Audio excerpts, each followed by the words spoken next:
the end of the session. I'm here with my buddy Uni and Uni, excuse me. Uni or Uni?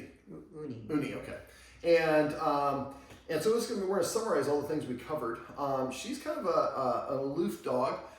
She's Eastern Asian, mix of a lot of Eastern Asian dogs. And a lot of Eastern Asian dogs are very independent, very confident, and more kind of aloof when it comes to people. Whereas you get to golden retrievers or certain dogs that are like very clingy. They have to be with you all the time. Nothing right or wrong with either one, just kind of traits that they tend to have. Now, I have been here for 3 hours. I have not tried to pet her once. She does not want me to pet her, and I'll show you why. That's a no. We went over cutoff signals earlier in the session. So when she offers me a cutoff signal, I stop immediately. And because of that, she's lingering here. She feels comfortable and confident. Now, I met her outside, and I'd recommend when the guardian's going to introduce her to a new person that we do that. Now, most dogs being outside is like one of their favorite places. I don't know if it's her favorite place. She seemed a little bit uncomfortable. Her guardian mentioned she did not like to sit down or lay down outside. Sitting and laying down put dogs at a little bit of a disadvantage, so I kind of equate how comfortable a dog is by how many moves they would have to make to start running. If I'm standing, that's 0 moves. I start running immediately. Sitting is 1 move, laying down is 2 moves, laying down side saddle is 3 moves, and so on. So after a while, the more moves the dog has to make to get up, when they sit down, tells you how comfortable they are. This is pretty close for her to come to me. Before she was keeping a really wide berth.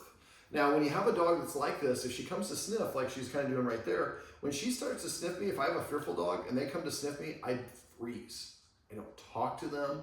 I certainly do not try to pet them because any movement is probably going to startle them. And you can tell this because usually a dog's going to kind of approach you very deliberately, slowly, and cautiously. And that's her way of saying, I'm uncomfortable. Now, as humans, we just have a tendency to want to make people feel comfortable, and so we have a tendency to reach over and try to pet. Now, if I reach over and pet her right now, she would move away. And so, although I want to express my affection for her, the better way for me to express my affection is internally and be respectful for what she wants. The more that I don't try to pet or engage her, the more comfortable she's going to be with me.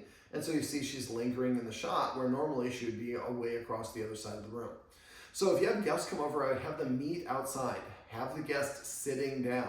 You want to approach the guest basically from your 5 o'clock, 6 o'clock, or 7 o'clock angle.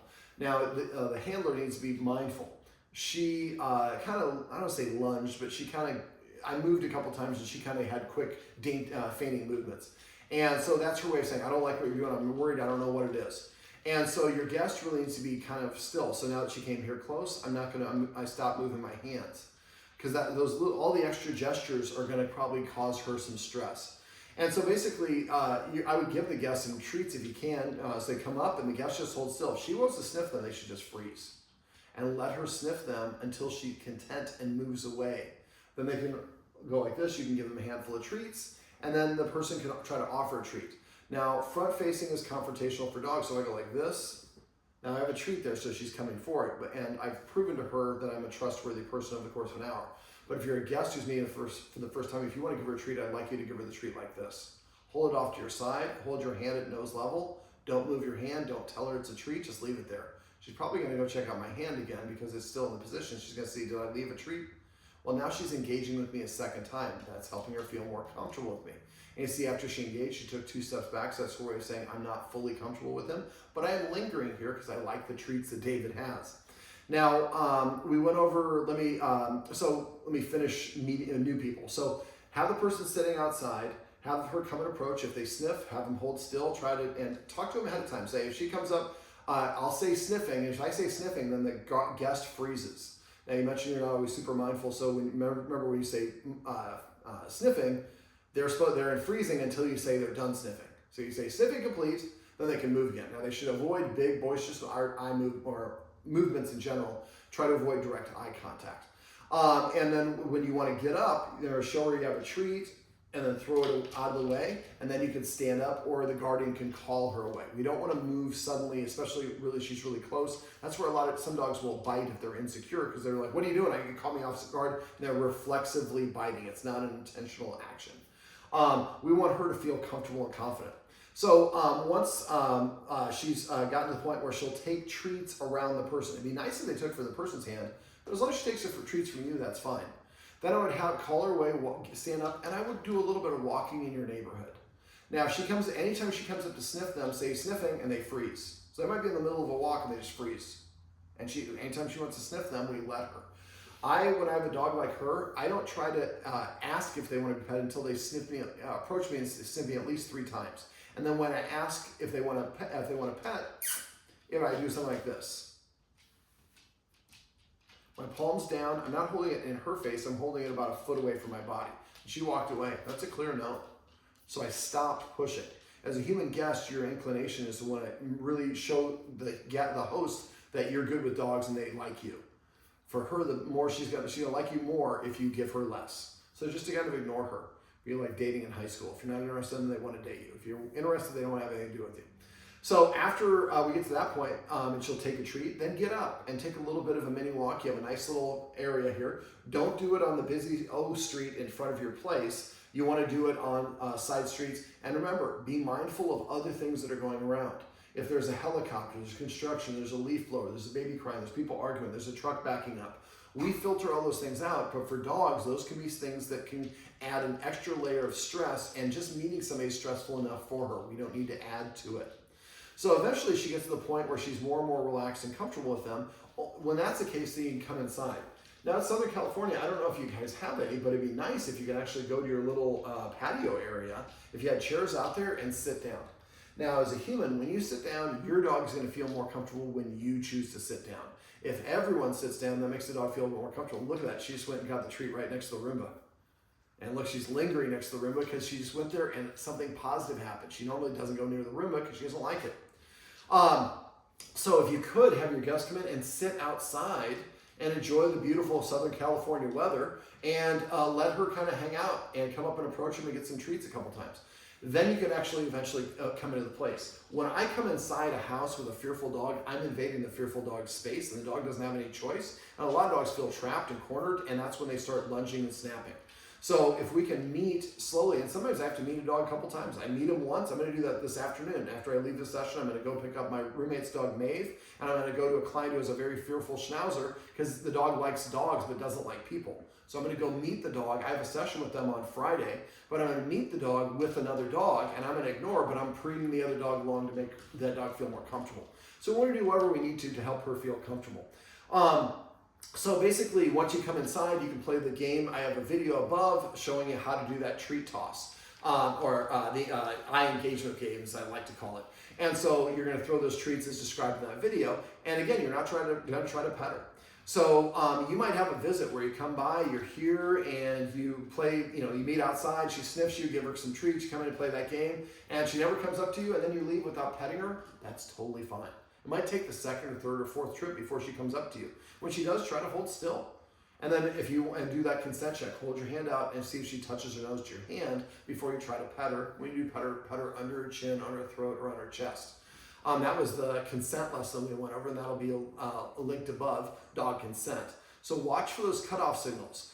Ears flipping back, looking away, ducking the head, refusing to come to a side eye, or backing away is one of hers. And so as soon as she backs away or shuffles, that person needs to stop. So she doesn't have to go any further because we're listening to what she said. We also went over outside, we went over celebrating. I'll have that linked above. Make sure, before you forget, walk around later today. Yes, treat around your whole place. Do that twice today and 3 times tomorrow. Usually for a place like your size, maybe about 12 to 15 treats each session. And so all I want to know is that yes means I get a treat. I'll have hand targeting list above this. We didn't really go over that because she was not comfortable with me outside. And it's a little bit harder to teach her outside because she was kind of worried she wasn't taking treats as well. Watch that one. Nice thing is if I teach her to follow my hand, if I want her to look at the camera, I can go like this. And she follows it. Now she's not doing it because we haven't done the exercise, but there's some benefits to that, so you might want to practice that one. Let me see, we also went over cookie in the corner. That's the one where we're throwing the treats in the ground, and that incorporated the come here as well. Make a list of all the official cues. You, like a lot of our clients, have a lot of words for the same action. Come here, come here, over here, here girl, dog's name, dog's nickname, whistle, tap my thigh. If you speak English, those all mean come to me. If you don't speak English and you're learning them all at once, that's 10 times as hard as it needs to be. So come up with a list. What is the word for come or for sit or for down? There's nothing wrong with lay down or lie down. Just pick one so everybody's using the same one. That makes it easier for her. Once you can say it verbally and she does it, then you can add an extra, come here, and so on. Now the guardian goes like this to get her to sit. Sit. This is when you're supposed to sit. Sit. Yes. And so if you want to do something called fading the lure, that means you're going to go like this. Sit. Yes. Sit. Yes. So she has the gesture and the verbal together. You have to get up. Usually you want to do a cadence of these really quick in a row. Sit. Yes. And then what I'm going to do, if I get enough in a row really quickly, and again, this is not ideal. I'm not the ideal person to do it. She doesn't have enough trust for me. Get it. You have to get back up. I've lost the momentum now, so I'm just going to describe it. So what I would do is say, sit. She sits. I take a step back, sit. I do that about 5 or 6 times in a row. Then the 6th time, I would just say, sit without doing this. I say the verbal only. If she does, I say yes and give her the treat. If she does not do it, do not give her the treat. If you ask your dog to do something, they do something else, and you give them a treat, you're actually confusing them. So when you're asking a specific cue, that should only be the only thing that they can do to get the treat or your affection or attention. And so after a while, every 5th time you do it, the 6th time you just say the word without doing the gesture, and eventually the dog has the verbal cue only. Then you can add other ones in there. But it's important. What if it's dark and she can't see you and you need to tell her to sit for some reason? So the verbal cues are really important, but a lot of us just kind of don't. We just say sit, sit, sit, sit, sit, sit, sit, with it being out of context. The dog doesn't know what that means. So that's the beauty of the marker word. We lure the dog in position. When they do it, that's when we say the word. Let me see, what else did we go over? We went over the stopping her from shredding the mail in the mailbox. And so that one is going to be easy for you to follow. But that's concept that I went over, that's called counter conditioning and desensitization. You mentioned that there's sounds of your neighbors that she doesn't like. So watch the video on the slot of the door. And the same thing I would do is I would talk to my neighbor and ask them, let's say it's dropping a book on the floor. They hear the thud and she kind of barks or woofs or huffs a little bit. So I might have them, now I lower the intensity by doing one of 3 things. I either turn down the volume, slow down the speed, or I increase the distance, and that reduces the intensity. Sit. So I ask once, she has 3 seconds to apply. If she does it, I reward. If she doesn't, nothing happens. There's no punishment, but I'm not asking her to do it again because all your attention is rewarding, which is why it's so important to do the celebrate game, which will also be linked above. And the celebrate game is probably the most important thing that you can do out of all the things we covered in the session. It's the easiest, so most people discredit it. Please don't discredit it. Follow along with and get in a habit of celebrating. Going back to the counter conditioning desensitization, so basically what I would do is have the neighbor ready to drop that book, and I might be talking on my speakerphone or earbuds. So I hold a treat to her lips. I say, okay, drop it. They go thud. As long as she doesn't get startled, then I release the treat. If she got startled, I would lower the intensity, probably by moving her a little bit further away from the wall. You want to find the distance where she's aware of it, she hears it, but she doesn't get startled. And I hold a treat to her lips, they drop the book, and then I drop it and put the treat in her mouth. And we get to that point where you keep on and repeat that a couple times until the dropping the book, she doesn't shudder or shake or her ears don't flicker or anything, she's just looking at the treat. Then I might have them drop it from a higher distance or force it down the ground harder until it's more intense. When I get to the point where it's as intense as it can possibly be and she's not reacting, then I'll recreate the whole thing, but I would move her about 5 feet closer and have them start with a very gentle drop of the book and work their way up to slamming that book on the ground. The most important thing when doing this exercise is she does not react. If she reacts, you asked for too much criteria. So make it easier, quieter, turn the volume down. In this case, moving her further away from the wall until she finds a distance where she feels comfortable hearing it without reacting. And eventually you work her way up to the real world situation when they're jumping on the bed or dropping books or whatever it is, she's just looking around like, who's gonna give me a treat?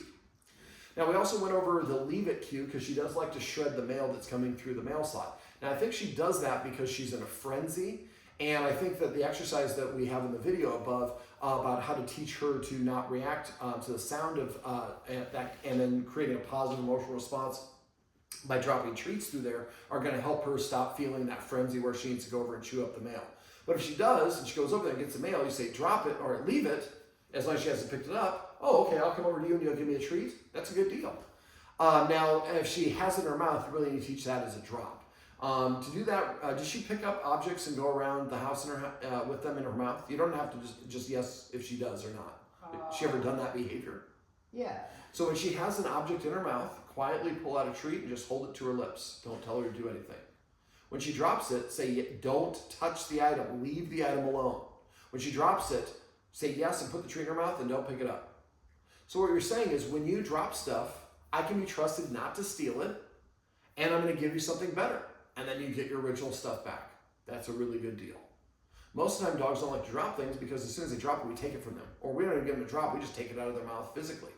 And they don't like that. We don't like it when people steal from us, and that's what it is. It's theft. Even if it's something the dog's not supposed to have, they have possession of it.